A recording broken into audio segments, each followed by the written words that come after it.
A few days I caught myself asking a question I don't think I would have even thought to ask a year ago. Who do I become when I'm triggered? Not when life is easy, not when everyone's behaving, not when I'm rested, calm, and feeling like I've got it all together. Who do I become when things go sideways? Because that's where the real work seems to happen. The last few days have been a lot. My daughter had surgery. My dad's health's been on my mind. I've been emotional, overwhelmed by the house, trying to keep up with the kids, my podcast, my responsibilities, and honestly, sometimes just my own thoughts. And then life throws little tests at you. Not because it's trying to punish you, just because life is life. And one of those moments happened today. Um, Picking up my daughter's prescription. We had just went to pick it up after surgery. She was uncomfortable and in pain. We were sitting in the pharmacy drive-thru trying to get her medicine when the pharmacy's computer went down. So the line was backing up and everyone was waiting. And the guy behind us got angry, pulled out, rolled down his window, and yelled at us. And instantly I felt it. That rush, like that heat. The feeling that starts in your chest and says, like, oh, we're doing this today? Now, I wanted to tell him exactly what I thought. I wanted him to know my daughter just had surgery. I wanted him to know we weren't sitting there for fun. I wanted him to know that sometimes people are carrying things you can't see. And in that moment, I had a choice. Not because I'm some enlightened person, but because well, excuse me, not because I've mastered my emotions. Definitely not. But because lately I've been paying attention to something, the gap. The gap between feeling something and acting on it.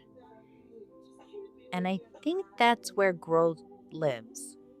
Because here's what I've realized: the goal isn't to never get triggered. I used to think healing meant becoming some calm, peaceful person who never got angry. That's not realistic. I'm a human being. I'm a wife. I'm a mom. I have stress. I have fears. I have bad days. I have hormones. I have moments where I want to scream into a pillow. The goal isn't to stop feeling. The goal is to stop letting every feeling drive the bus. And that's hard because emotions are convincing. When you're angry, your anger feels right. When you're anxious, your anxiety feels true. When you're hurt, your hurt feels permanent.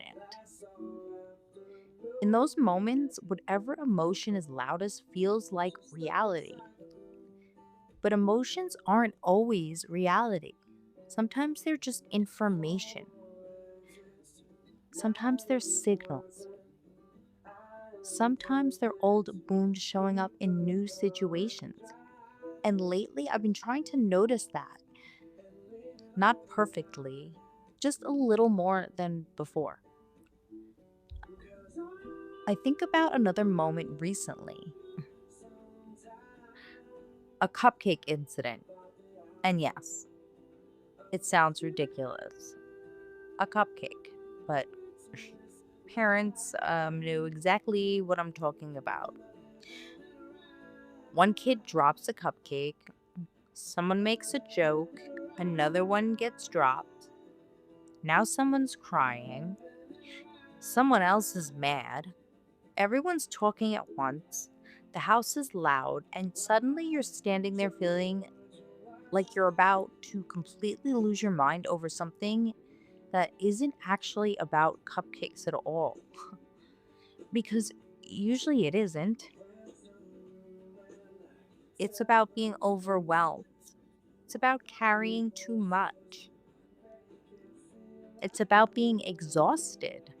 The cupcake is just the thing that happened last. I think that's true for a lot of us. We blame the thing that triggered us: the traffic, the rude person, the spilled milk, the mess, the text message, the delay. But often the trigger isn't the whole story, it's just the spark. The fire was already there. That realization has been uncomfortable because it means I have to stop blaming everything outside of me. It means I have to get curious. What is this actually about? Why did this hit me so hard? And what am I carrying in this moment? And I don't always know the answer. Sometimes it's simple: I'm tired. Sometimes it's deeper: I'm scared. Sometimes it's sadness, grief, disappointment, or stress that's been building for weeks. And then someone cuts me off in traffic, and suddenly I'm ready to fight for my life. Well, the person who cut me off has no idea they're getting hit with 3 weeks worth of emotions.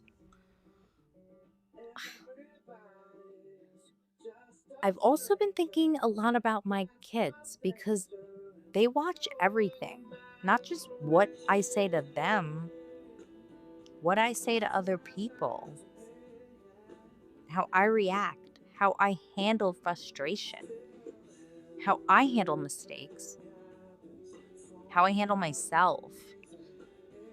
That's a little terrifying if I'm being honest, because I don't want my children growing up believing that every uncomfortable feeling needs an immediate reaction. I want them to learn something I'm still learning myself. You can feel something without becoming it. You can feel angry without being an angry person. You can feel anxious without letting anxiety make your every decision. You can feel hurt without hurting somebody else. And that's easier to say than it is to do. Because when you're triggered, your brain it wants action. It wants relief. It wants certainty. It wants control. Right now, not later, now. But what if growth isn't becoming calmer? What if it's about becoming slower? Not slower physically, slower emotionally, slower to react, slower to assume, slower to attack, slower to panic. Just enough space to ask, what's actually happening here? And who do I want to be? Because that's the question I've been sitting with lately. Who do I become when I'm triggered? Do I become reactive, defensive, angry? Ugh. Uh, the scared version of myself? The overwhelmed version? The exhausted version? Or can I become someone who notices what's happening and pauses for a second before responding? Not perfectly, not every time, just a little more often. And maybe that's what progress looks like.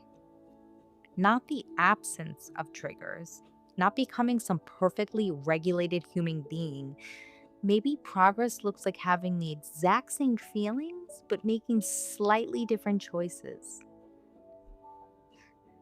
Maybe it looks like sitting in a drive thru waiting to scream and choosing not to.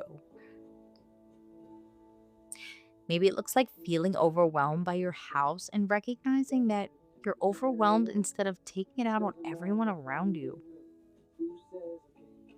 Or maybe it looks like catching a thought before it turns into a story, taking a breath, asking yourself one simple question: who do I want to be right now? Not tomorrow, not next year, now. Because life is going to keep giving us opportunities to answer that question. The triggers aren't going anywhere. The stress isn't disappearing. The unexpected moments will keep showing up.